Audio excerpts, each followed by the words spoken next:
இந்த கிளாஸ்ல படிக்கிற இந்த குட்டி பையனுக்கும் இந்த இங்கிலீஷ் சாருக்கும் சுத்தமா ஆகாது.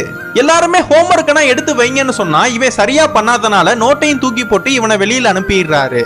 இந்த குட்டி பையனும் கிளாஸ்ல இருக்கிற எல்லா பொண்ணுங்க முன்னாடியுமே என்ன அவமானப்படுத்திட்டாருன்னு ஒரு நோட்டு பேப்பர்ல அவரோட மூஞ்சியை வரைஞ்சு நான் மட்டும் உன்னோட பலத்து இருந்திருந்தேன்னு வச்சுக்கோ, நான் அப்படியே உன் மூஞ்சியில குத்திருப்பேன்னு சொல்றான். இவன் பண்றதுனா அந்த சாரும் வெளியில வந்து பாத்துறாரு. இந்த சின்ன பையன் டெய்லி ஸ்கூலுக்கு அவங்க அப்பா கூட லேட்டா தான் வரான். இதெல்லாம் பாக்குற அந்த சாரும் அவங்க அப்பாவை போட்டு பயங்கரமா கத்துறாரு. அடுத்த நாள் ஸ்கூல் கேட்னா மூணதுக்கு அப்புறம் தான் அவங்க அப்பாவை கூட்டிட்டு ஸ்கூலுக்கு வரான். இந்த வாட்டியும் நம்ம அப்பாவை திட்டி அவமானப்படுத்திடுவாங்கன்னு ஸ்கூல் காம்பவுண்ட் சவரை எகிரி குதிச்சு யாருக்கு தெரியாம ஸ்கூலுக்குள்ள வந்துடுறான். கிளாஸ்ல பார்த்தா இங்கிலீஷ் சார் தான் டீச் பண்ணிட்டு இருக்காரு. இவன் ஸ்கூலுக்கு லேட்டா வந்தனால இவனை போட்டு பயங்கரமா இங்கிலீஷ்லயே திட்ட ஆரம்பிக்கிறாரு. நான் ஓன்ட்ட தான்டா பேசுறேன், ஒன்னு செவுத்துக்கிட்ட பேசலன்னு அவரு கேக்குறப்ப அதுக்கு இந்த சின்ன பையனும் தயவு செஞ்சு நீங்க இங்கிலீஷ்ல திட்டாதீங்க, எனக்கு புரியலன்னு சொல்றான். இவன் பேசுறதெல்லாம் பார்த்து கிளாஸ்ல இருக்கிற எல்லா பசங்களுமே சாரை பார்த்து சிரிக்க ஆரம்பிச்சிடுறாங்க. இதனால சாருக்கும் இவனை பழி வாங்கணும்னு கிளாஸ்ல இருக்கிற எல்லா பசங்களையுமே லைன் ஃபார்ம் பண்ணி இவனை அடிக்க வைக்கிறாரு.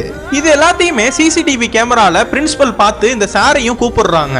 ஏன் இப்படி சின்ன பையனை போட்டு பண்றீங்கன்னு கேக்குறப்ப அவன் எனக்கு சுத்தமா அடங்கவே மாட்டான் மேடம், கிளாஸுக்கு டெய்லி லேட்டா தான் வரான், ஏன் வரன்னு கேட்டா எதுவுமே பேச மாட்டான், அதனால அவன் அடிச்சா என்னோட வண்டி டயரை பஞ்சர் பண்ணிடுறான், அப்படி இல்லனா எனக்கே தெரியாம என் மேல கல்லனா தூக்கி போட்டு அடிச்சு விளையாடிட்டு இருக்கான்.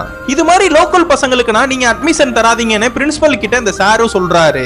இந்த பிரின்சிபலும் படிப்புல என்ன லோ கிளாஸ் ஹை கிளாஸ் அப்படின்னா ஒண்ணுமே கிடையாது, உங்களுக்கு பிடிக்கலனா நீங்க வேற கிளாஸ் மாறிக்கோங்கன்னு சொல்றாங்க. இவன் சரியா படிக்காதனாலேயே அந்த கிளாஸுக்கு வர எல்லா டீச்சருமே இவனை வெளியில அனுப்பிடுறாங்க. இவன் பரீட்சையில முட்டை மார்க் எடுக்கிறனால அந்த இங்கிலீஷ் டீச்சரும் இவனுக்கு 0ன்னு பேரு வச்சிடுறாரு.